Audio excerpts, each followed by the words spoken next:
Michael Jordan transcended his basketball stardom to become an international legend, but behind every legend is a human being with all sorts of secrets. From his impressive bank statement to his tragic backstory, this is the untold truth of Michael Jordan. As of 2019, the Forbes list of billionaires placed Jordan's net worth at $1.9 billion, enough to make him one of the richest people in the United States. While those numbers are every bit as impressive as the ones he posted during his playing days, he made almost all of that money off the court. Jordan reportedly earned a total of $93.8 million from his NBA salary, not adjusted for inflation, with $63.3 million of that coming in his final 2 seasons with the Chicago Bulls. But the vast majority of his fortune came from a healthily diversified portfolio of endorsements and business holdings, raking in cash at an unprecedented level both while he was playing and after.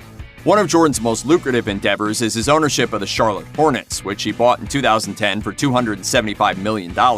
They're now worth over $1 billion, and Jordan retains 90% ownership, significantly increasing his personal wealth. Of course, there's also his landmark partnership with Nike for Air Jordan, which still makes him more than $100 million a year in royalties. That's reportedly more than LeBron James is currently making between his NBA salary and endorsements combined. All of that income has made Jordan just one of 13 black billionaires in the world, and the first American professional athlete to ever hit that milestone, coming from humble beginnings to prove to fans worldwide that anything is possible.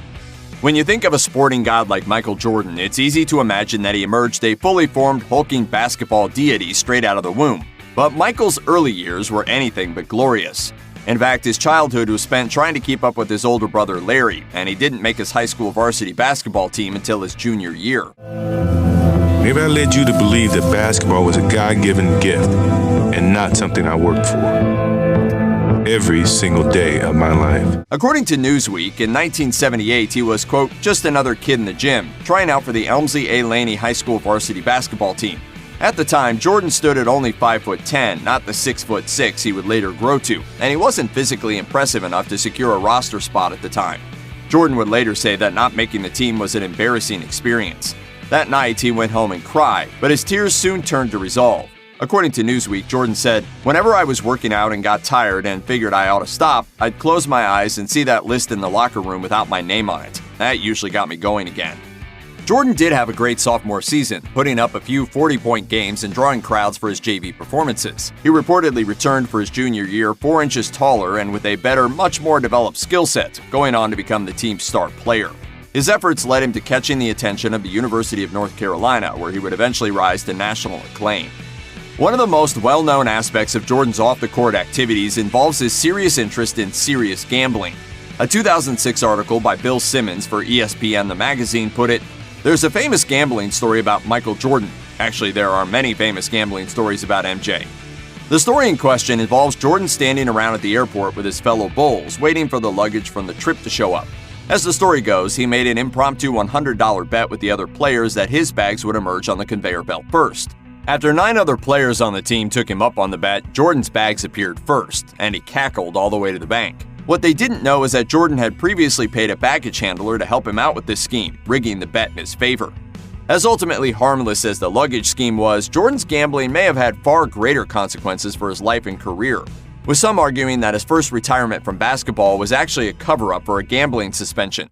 Gambling is legal, and betting is legal. For what I bet, yeah, it's a little bit more than I wanted to lose. According to Bleacher Report, Jordan was involved in an NBA investigation shortly before he announced his first retirement, fresh off winning the league championship for the 3rd year in a row.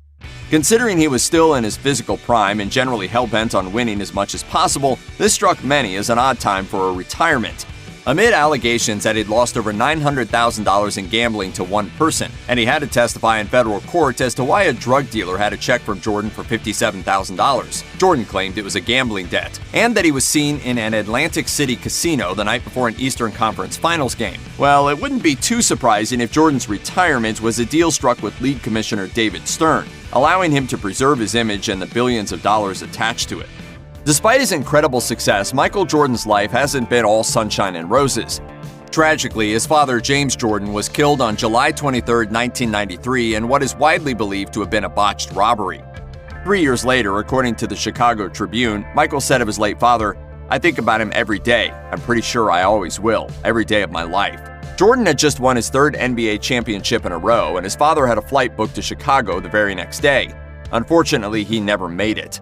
After being carjacked, shot, and robbed of the championship ring his son had given him, his teenage killers reportedly dumped his body in a creek. He was found curled over a tree limb in a South Carolina swamp with no identification, and cremated as a John Doe before Jordan's family had even gotten a chance to file a missing persons report. According to ESPN, Michael Jordan's family was a tight-knit unit. His father would do anything to help Michael out, including remodeling his townhouse while Michael was participating in an all-star weekend. Even after the money started coming in, the elder Jordan would reportedly never accept money from Michael to buy things that he could pay for himself. The news of his father's death devastated Jordan, who would end up taking time off from basketball to try his hand at baseball, a move which many believe was made in honor of his father.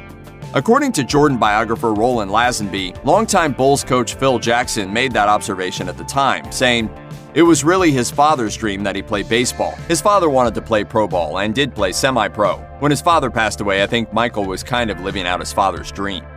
In 1994, instead of lacing up a pair of Nike sneakers, Michael Jordan threw on cleats and reported to the Chicago White Sox AA squad, the Birmingham Barons.